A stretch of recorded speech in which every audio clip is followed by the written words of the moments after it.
super. Alors, donc, concrètement, cette semaine, sur les marchés financiers traditionnels, c'était encore extrêmement volatile. Donc, on va essayer de s'intéresser à savoir pourquoi et de quelle manière. En l'occurrence, il y avait des grosses disparités régionales, donc en fonction des régions du monde. Donc, si on commence par l'Europe, par exemple, les marchés continuent d'être boostés par ce nouveau plan massif qu'a annoncé l'Allemagne, un plan massif de réarmement militaire qui vient d'être approuvé cette semaine, en début de semaine, par le Parlement allemand, le Bundestag. En France aussi, hein, vous savez, on parle là bientôt de lever de l'argent auprès des particuliers pour financer l'effort de guerre. On en parlera dans les prochaines semaines, évidemment, mais il s'agirait d'investir à partir de 500 euros dans les entreprises stratégiques françaises du secteur de la défense. Et donc, évidemment, si on revient à ce qui se passe en Allemagne, hein, c'est un plan de 500 milliards d'euros hein, quand même qui a été approuvé. Et là, évidemment, ça a immédiatement profité aux valeurs industrielles de la défense en Allemagne, mais aussi aux banques. Pourquoi? Parce que, bah, évidemment, les banques, elles vont avoir intérêt à financer tout ça. Donc voilà, donc les banques et les valeurs industrielles et de défense, elles ont explosé en Allemagne en début de semaine.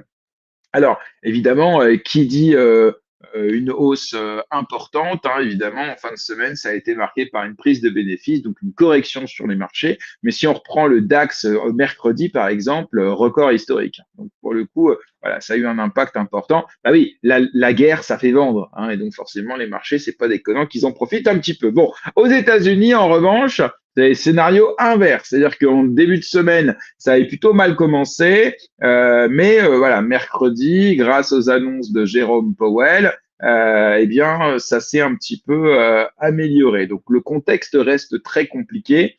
Je vous la fais courte, hein. Donald Trump, il continue à mettre la pression sur les marchés avec les tarifs douaniers. Alors, en plus, c'est assez erratique, hein, parce que voilà, un jour, il va décider de mettre des tarifs douaniers de 50%, le lendemain, il va les enlever, le jour d'après, il va les remettre. Et donc, forcément, face à cette incertitude, eh bien, les investisseurs et les marchés financiers restent plutôt prudents et donc, évidemment, baissiers, hein. On sait que les marchés n'aiment pas l'incertitude. Donc pour résumer, on a l'Europe qui repart un peu à la hausse grâce à une économie de guerre, un petit peu comme un quoi qu'il en coûte hein, à l'époque du Covid, mais façon militaire. Alors qu'aux États-Unis, au contraire, on a des marchés qui oscillent en fonction des tweets de Donald Trump. Voilà, en gros pour résumer le truc. Alors si on s'intéresse maintenant à la partie crypto, parce que les deux marchés sont évidemment très corrélés, on a Bitcoin qui reste coincé dans une tendance quand même assez baissière. Certains experts commencent même à envisager que Bitcoin pourrait rebondir aux alentours des 70-75 000 dollars. Donc pour le coup, voilà, il faut quand même rester très attentif. La grande question que tout le monde se pose en ce moment, c'est est-ce que le bull market hein, est terminé ou pas? Ça, la question que tout le monde se pose. Si on prend un petit peu d'un point de vue graphique, on voit des similitudes avec les cycles précédents, où en fait, on peut se dire que non, en fait, c'est juste une correction qui fait qu'au final, ça va repartir.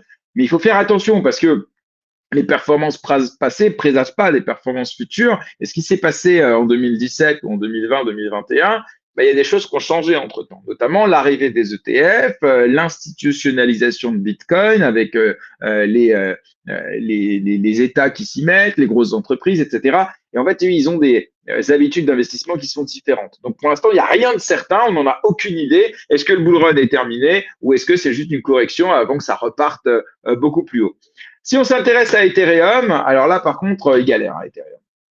Il galère, il reste en dessous là, des 2000 dollars depuis plusieurs jours. La capitalisation, elle s'approche dangereusement du Ripple.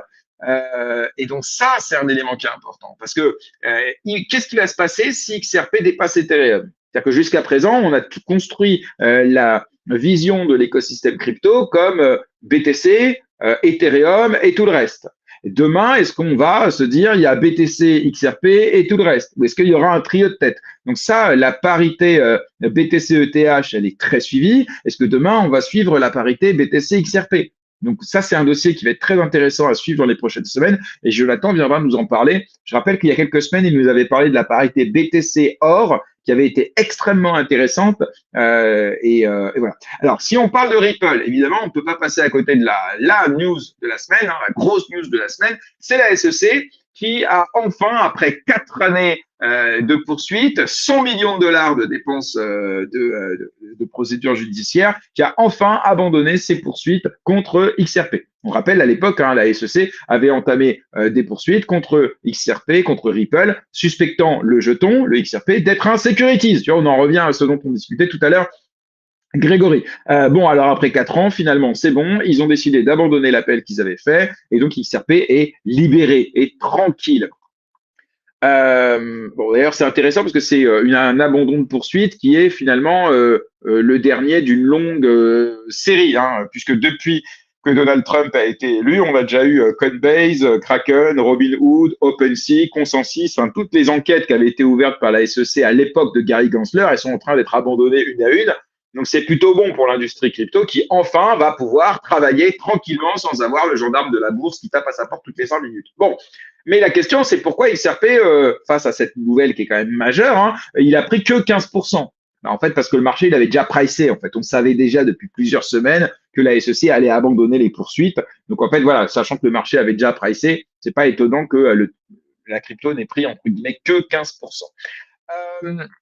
Et enfin, si on doit parler de la crypto de la semaine, on va parler du Cake, donc le token de l'exchange décentralisé majeur de la BSC PancakeSwap, qui a pris 50% sur la semaine, notamment parce qu'il a profité du retour en force de la hype des meme coins sur la BSC. Bon, alors pour résumer, le marché, il en est où? Bon, bah déjà, on a eu les réponses qu'on attendait.